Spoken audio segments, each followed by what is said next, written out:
Halo saudara-saudara yang saya kasihi di dalam nama Tuhan kita Yesus Kristus. Salam sejahtera dan salam Maranatha. Kembali lagi bersama saya Evangelis Anugrah Nduru. Dan video kali ini saya akan membahas tentang wajah Tuhan Yesus Kristus. Seperti apakah wajah Tuhan Yesus Kristus yang sesungguhnya? Tentu saja ada sebagian orang Kristen yang mengaku pernah ketemu Tuhan Yesus. Bahkan bukan hanya jemaat biasa. Ada juga pendeta-pendeta besar, khususnya di Indonesia, yang pernah bersaksi Tuhan Yesus pernah membawa dia ke sorga dan kemudian pernah membawa dia ke neraka. Berarti jika kesaksian itu benar demikian, maka sungguhnya dia ketemu Tuhan Yesus dan tahu wajah Tuhan Yesus seperti apa. Bukan hanya pendeta lagi, tapi ada sekelompok orang yang mengaku bahwa pernah melihat wajah Tuhan Yesus, entah di awan, entah di kamar, entah di mimpi, entah di mana saja. Dulu ada yang heboh di medsos ya. Ada sekelompok orang yang memberikan kesaksian, bahkan diposting di Facebook. Mereka berkata, ini wajah Tuhan Yesus di pohon pisang. Jadi ada bentuk muka, katanya muka Yesus, tapi di pohon pisang. Dan sekelompok orang mengakui bahwa itu Tuhan Yesus. Diposting di Facebook, kemudian rame-rame juga ada orang, saya lihat komentarnya, amin, amin. Oh, semua diaminkan, berarti setuju bahwa itu juga Tuhan Yesus. Dan bukan hanya kesaksian orang juga.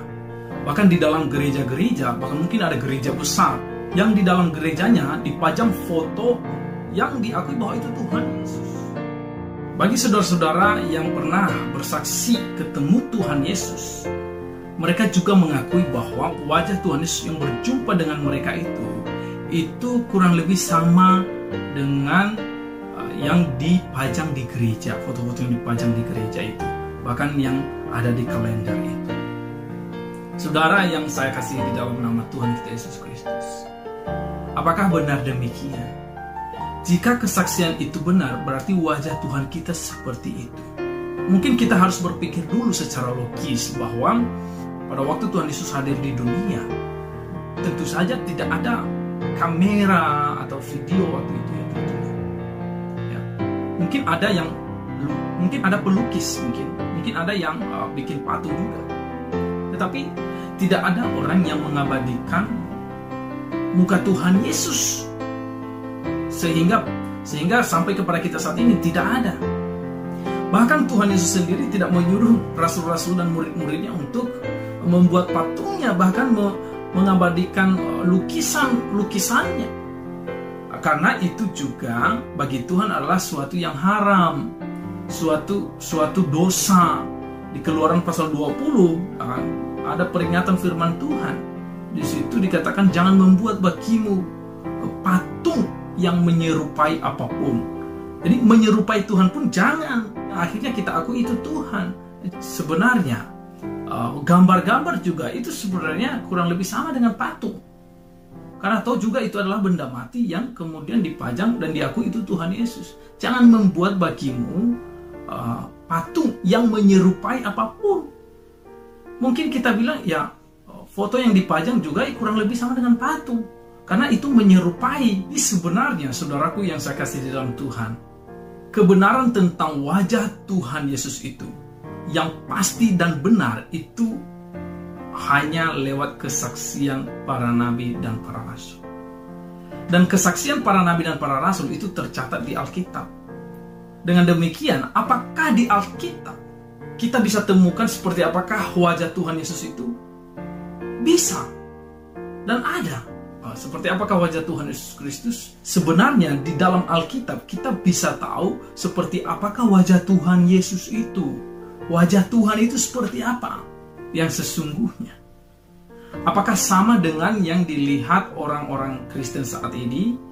Apakah sama dengan gambar yang dipajang di dalam gereja-gereja yang besar? Saya lebih percaya Alkitab karena ini adalah kesaksian para nabi dan para rasul.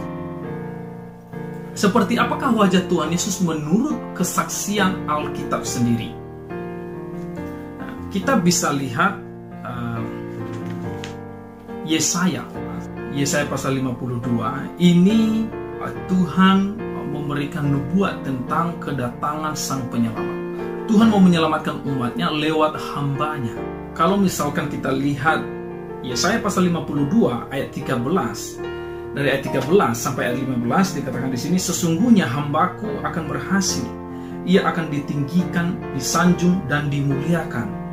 Seperti banyak orang akan tertegun melihat dia, begitu buruk rupanya, bukan seperti manusia lagi, dan tampaknya bukan seperti anak manusia lagi.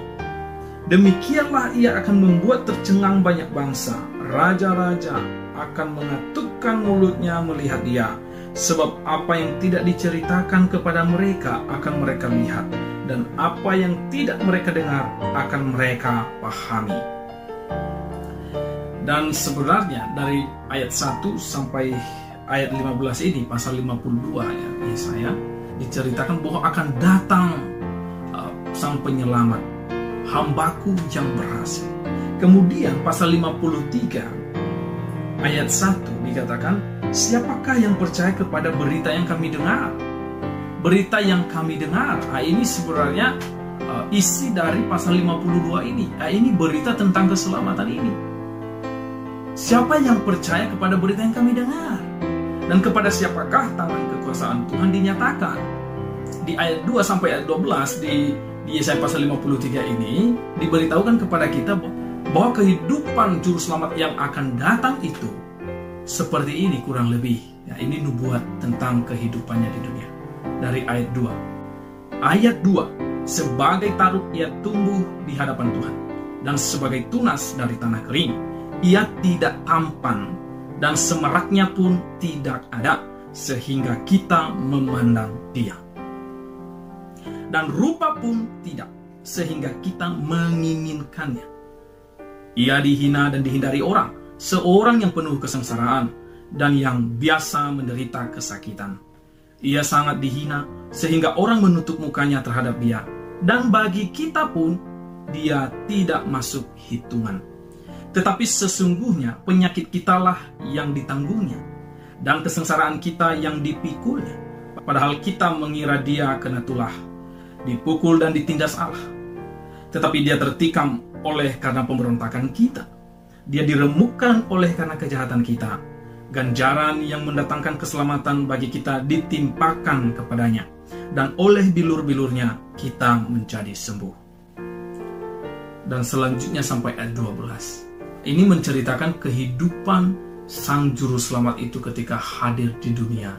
Dan di ayat 2 dan 3 ini menceritakan bahwa bagaimana dia hadir di dunia ini dan bagaimana dia hidup di hadapan Tuhan. Dan di ayat 2, sebagai taruk ia tumbuh di hadapan Tuhan, dan sebagai tunas dari tanah kering. Seperti itulah kehidupan Tuhan Yesus ketika dia hadir di dunia. Ia tidak tampan, dan semeraknya pun tidak ada, sehingga kita memandang dia. Ia tidak tampan, ini berbicara face. Ini wajah Tuhan Yesus. Wajah Tuhan Yesus tidak tampan. Jadi juru selamat itu yang datang tidak tampan. Ini jelas di sini. Dan rupa pun tidak, sehingga kita menginginkannya. Rupa pun tidak, maksudnya keelokan pun tidak ada. Ia dihina dan dihindari orang, seorang yang penuh kesengsaraan dan yang biasa menderita kesakitan. Ia sangat dihina sehingga orang menutup mukanya terhadap dia, dan bagi kita pun dia tidak masuk hitungan. Saudara yang saya dalam Tuhan, di ayat 3 juga Yesaya berbicara tentang juru selamat itu seperti apa kehidupannya, yang penuh kesengsaraan. Oh ya iya, sebelum dia menanggung dosa manusia, kehidupan sehari-harinya penuh dengan kesengsaraan. Oh, tukang kayu kok, jadi dia sengsara. Ini ayat 2 sampai ayat 3 ini bukan berbicara tentang Tuhan Yesus disalib, dipukul, belum dipukul. Ini ayat 2 dan ayat 3 ini cerita bagaimana kehidupannya. Tetapi mengenai wajah Tuhan Yesus sendiri sudah dinubuatkan oleh Yesaya. Dia tidak tampan, semaraknya pun tidak. Dia tidak tampan, semaraknya pun tidak. Jadi tidak ganteng, tidak orang biasa saja. Mukanya seperti itu. Bahkan di ayat 3 tadi, bagi kita, kata Yesaya, dia tidak masuk hitungan. Nah, artinya tidak level dengan orang-orang Israel. Ya, kalau orang-orang Israel tubuhnya bagus-bagus, face-nya juga bagus ya, ganteng, cantik-cantik ya. Yesaya berkata dia tidak masuk hitungan, jadi tidak level. Bahkan secara wajah, ya, kita bisa diberitahukan bahwa wajah Tuhan Yesus itu seperti itu. Itu wajah Tuhan Yesus ketika dia datang menjadi korban bagi dosa orang berdosa. Kemudian setelah Tuhan Yesus mati dan kemudian bangkit, wajahnya berubah lagi. Oh ya, wajah Tuhan Yesus berubah lagi.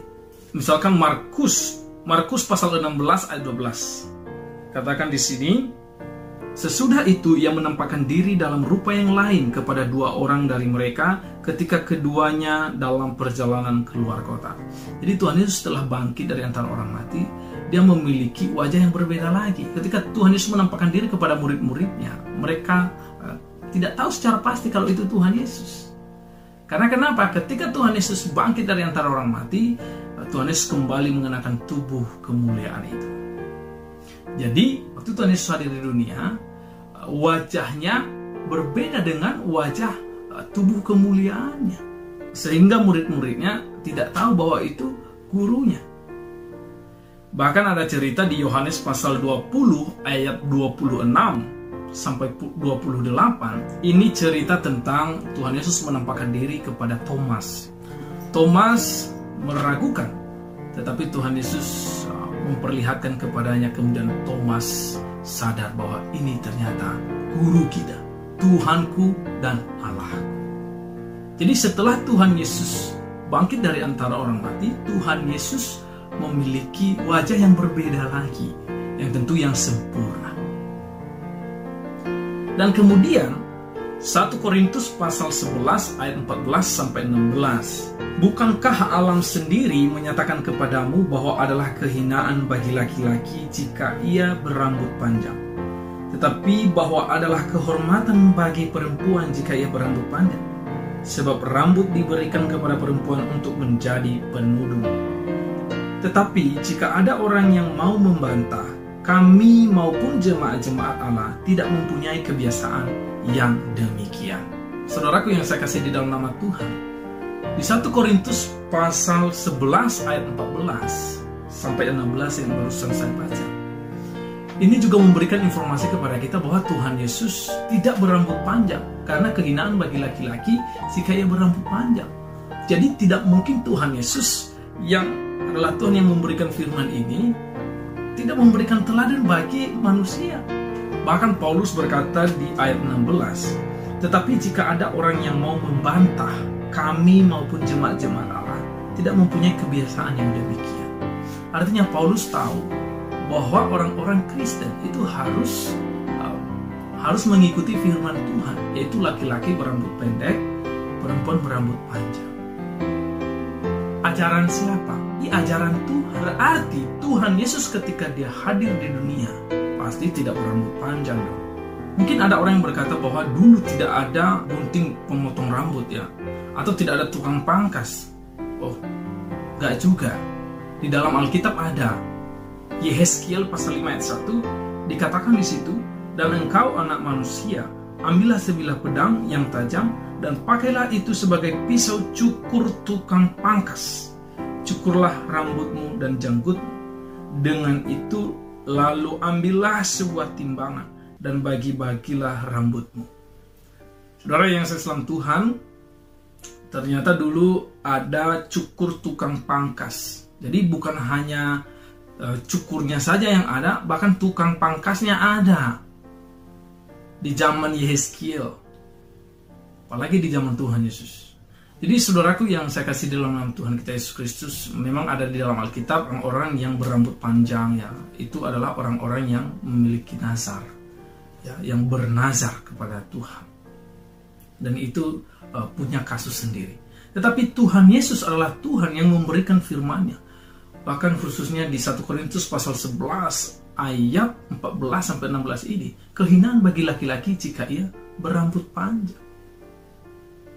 Jadi saya yakin bahwa Tuhan Yesus tidak berambut panjang. Dengan demikian informasi yang ada di dalam Alkitab ini tentang wajah Tuhan Yesus itu apakah sama dengan foto-foto yang dipajang di gereja Atau apakah sama dengan kesaksian orang-orang yang pernah ketemu Tuhan Yesus itu? Saudara yang saya kasih dalam nama Tuhan kita Yesus Kristus, yang di gereja, bahkan di kalender, bahkan yang menjadi kesaksian orang-orang yang ketemu Tuhan Yesus itu, saya mau katakan bahwa itu bukan Tuhan Yesus.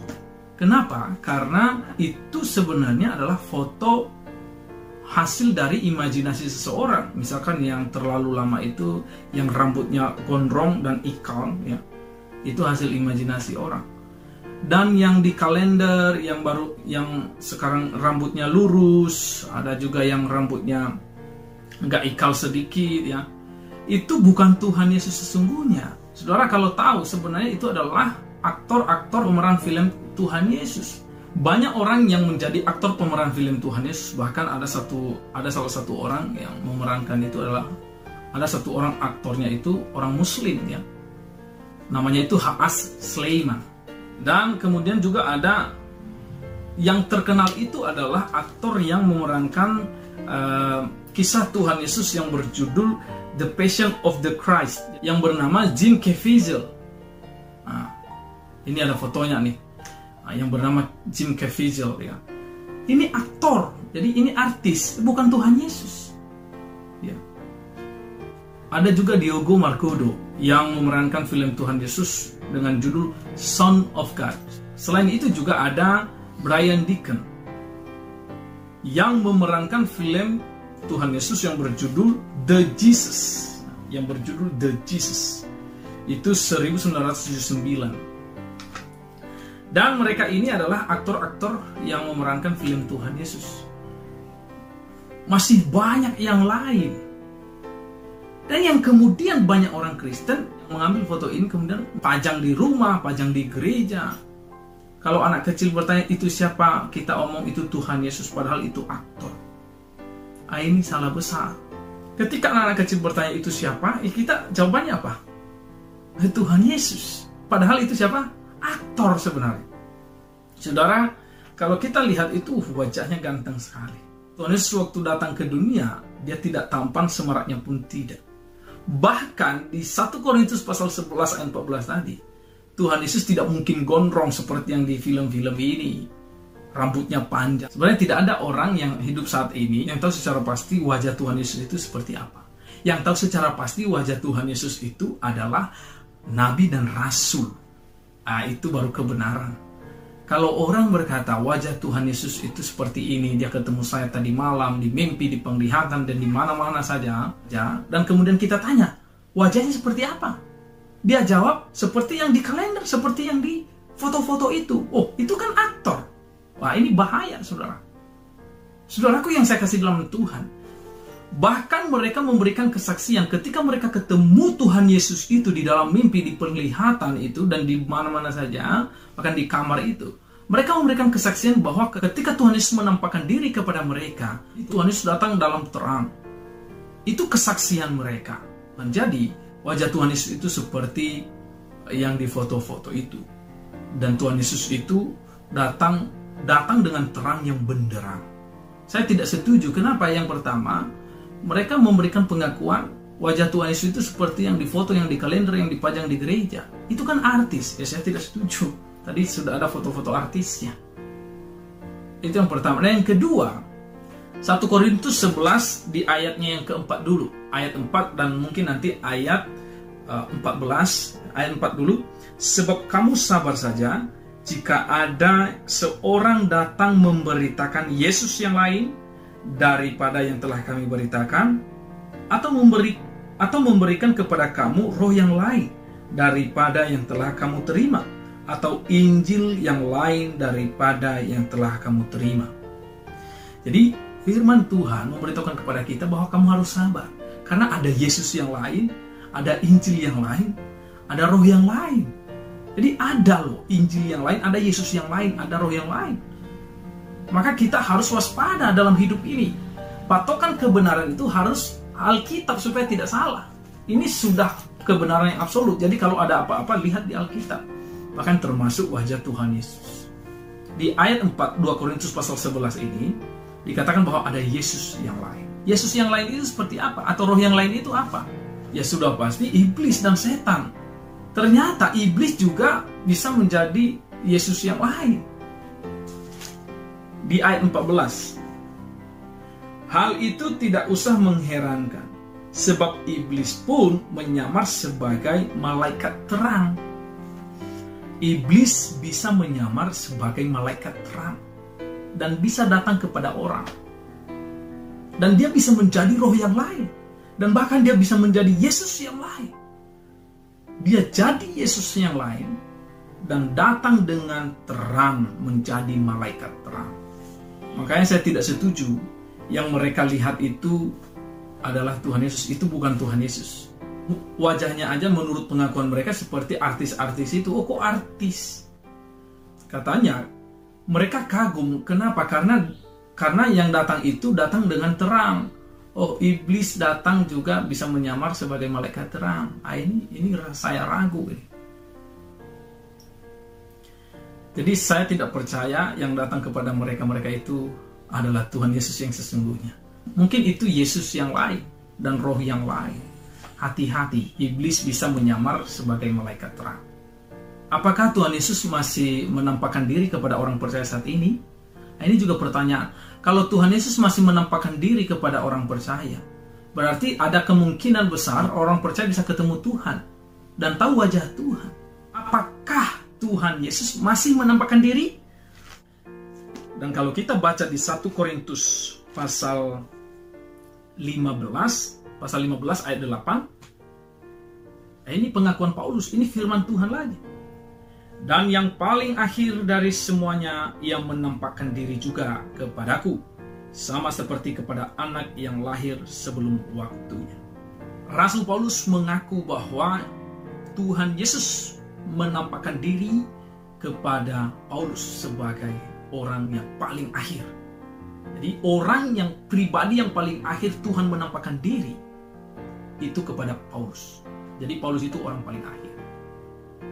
Paulus mengaku dia yang paling akhir, berarti setelah pribadi Paulus, Tuhan tidak lagi menampakkan diri kepada siapapun juga. Yang paling akhir. Memang pada akhirnya kita tahu Paulus yang duluan mati daripada Yohanes ya. Yohanes masih hidup sampai tahun 98 sampai tahun 100 kurang lebih, dan Tuhan masih menampakkan diri kepada Yohanes. Maksud 1 Korintus pasal 15 ayat 8 adalah pribadi yang paling akhir Tuhan menampakkan diri itu kepada Paulus. Tuhan sudah duluan menampakkan diri kepada Yohanes sebelum Paulus, yaitu ketika Tuhan Yesus bangkit dari antara orang mati. Tetapi Tuhan masih berurusan kepada Yohanes karena Yohanes adalah rasul yang terakhir. Tetapi tentang Tuhan menampakkan diri, pribadi orang yang paling akhir adalah Paulus. Yang paling akhir berarti setelah para rasul, Tuhan tidak lagi menampakkan diri. Toh juga Tuhan tujuannya adalah untuk memberikan firman-Nya. Setelah firman ini sudah selesai di tangan kita, Tuhan tidak ada lagi kepentingan untuk datang memberikan firman-Nya, karena sudah ada firman-Nya. Paulus berkata di Galatia 1 ayat 8, jika ada orang, bahkan malaikat pun yang jika ada orang, bahkan mungkin malaikat sekalipun, kata Rasul Paulus, memberitakan Injil yang berbeda dengan Injil yang kami beritakan, kata Paulus, terkutuklah dia. Artinya, Paulus mau katakan bahwa kesaksian para rasul ini adalah kebenaran yang absolut. Kalau ada yang memberitakan yang lain, yang berbeda, itu terkutuklah dia. Maksudnya itu bukan dari Tuhan.